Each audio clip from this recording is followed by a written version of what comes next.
Hello, welcome to our final principal update for 2025, end of term 4. Hope you're travelling well. Thanks for tuning in. My name's Mark Sable and I continue to be the acting principal while Jackson Dodd is on leave. Over the past few weeks, we've received our school opinion survey results. So this survey went out in September and we had 146 parents complete the survey for us. So thank you very much. We also had 108 students in year 8 and 11 complete that survey.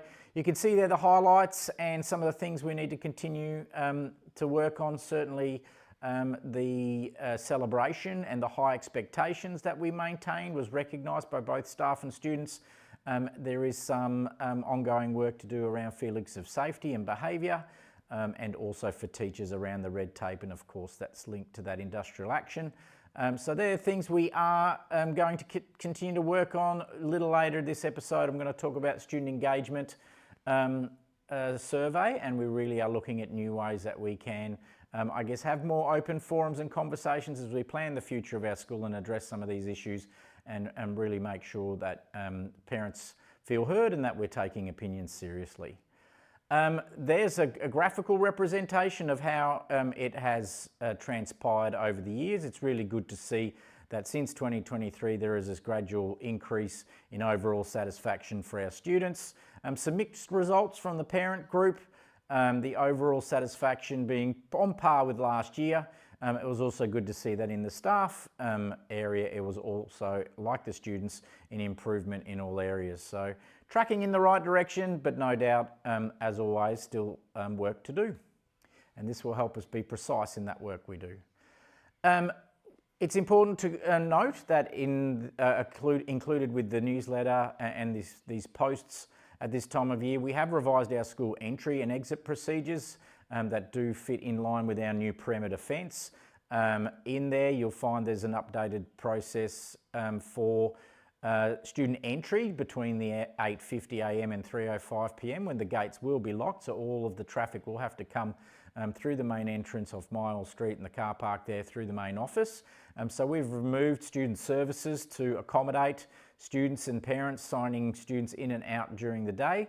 And we do ask, of course, that you support us all with timely notifications of any early departures required during the day, and that's through your normal staff student absent contact details, and that is in the documentation sent out with this post. So please look at that and just be aware that every day we do have 4 main gates that are open up until 8:50, pretty much one on each side, but they will then be locked at 8:50 and reopen at 3:05 p.m. So it is a good way to control student visitor management. That is one of the main intentions around making sure students are safe and we know who's on site. But it's also, of course, to do with some vandalism we've had over the weekends. So we do thank the department for providing us with this infrastructure, and we will now transition to putting into operation from the start of 2026. So as I mentioned also, with this newsletter and correspondence, we are sending out a link to a parent and community partnership survey. We've had a few conversations at both School Council and P&C in this space. We really are looking at trying to find a new strategy or new strategies that meet your needs to be able to have some conversations, particularly for long-term planning. So the questions in this survey are around what types of mediums would you consider perhaps having conversations through? Are they digital? Are they an evening at school? Are they ongoing? What sort of topics would you engage in for these sorts of forums? And there's some schools trying some Facebook groups. I know some P&Cs at some local primary schools have moved to those closed private Facebook groups to have conversations, so there's not a requirement to come into the school to join the conversations. We can also have forums open for a period of time. So I would really appreciate if you did take some time to answer this so we can design some modern, new, revitalised ways of having this ongoing engagement. We have got some things coming up in the future, like our long-term facilities planning, and also perhaps some day structure changes that we really do want to have an open, big conversation about, so we make sure everybody's informed and has a voice in the decisions moving forward. So please do complete that survey. And we're also wanting to recognise everybody's efforts there. We will draw, you have an option at the end of the survey, you can be anonymous or you can put your name in there at the end, and we'll draw out 3 winners early next year, and we will pay for the SRS fees for 3 of those students that get drawn out in that process. So hopefully there's an incentive for you to please give us the feedback so we can plan an effective strategy.